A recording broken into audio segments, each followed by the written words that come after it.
China is a country that has a history longer than most other established nations, and the range of historic locations that are to be found around the country date from 1 or 200 years old, though to some that are several thousand years old. The legacy of the centuries of dynasties that ruled the country can be seen in both the cities and the rural areas, while there are, also historic structures that are truly huge in their scope. If you are interested in historical sites and will be taking an extended trip to China, here are some of the most important sites in the country that you really should visit.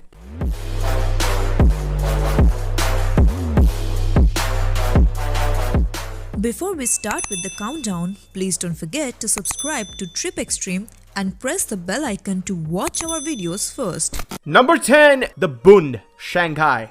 One of the most iconic parts of Shanghai, the seafront area that is known as the Bund, is a strip of historic buildings including international banks, top-end luxury hotels, and government administrative buildings, many of which date from the colonial heyday of the city.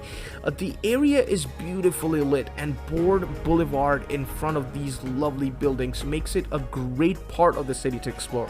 And a stroll down the Bund on a summer night is certainly one of the best ways to spend time in the city.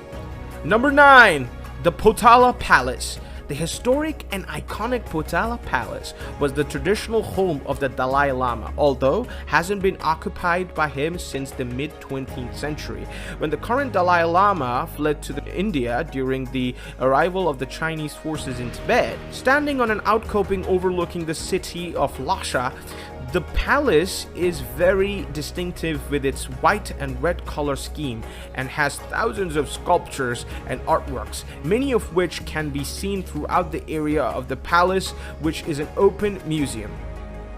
Number 8, Fanyuan Ancient Town. The historic waterfront of the city is one of the most impressive examples of how the Chinese made the most of the limited building space to be found along the river. The architecture includes several examples of Ming and Qing era buildings, while the cultural heritage in the city is also a very important part of the legacy in the area.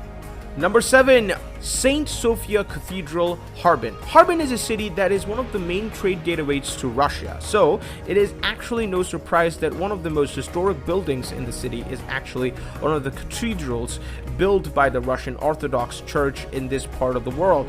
The cathedral was built in 1907, 4 years after the Trans-Siberian Railway passed through the city, and after a significant restoration, the turquoise roof of the cathedral is once again one of the most impressive sights in Harbin.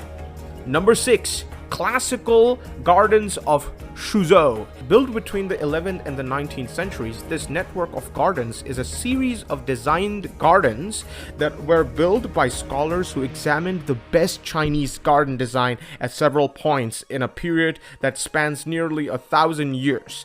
Using pagodas, water features, and beautifully designed architectural features, this area of Suzhou is an amazing place to explore and has something very distinctive garden styles that can be appreciated. Number 5, Mogao Caves, also known as the Caves of the Thousand Buddhas. This is one of the most important sites in Buddhism, and it has examples of Buddhist art from different eras spanning a period of 1,000 years. The caves themselves lie just a short distance from the route of the Silk Road, and one of the most significant caches of documents was discovered in 1900 in the Library Cave, which had actually been sealed in the 11th century, while there are many other caves worth exploring in the complex for their wonderful art.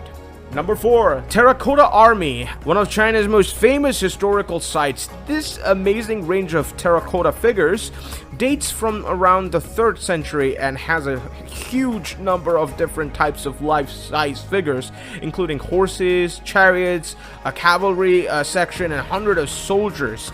Spread in the 3 pits, these figures were depicting the armies of Qin Shi Huang, and is believed that their purpose was to help to protect the emperor once he arrived in afterlife.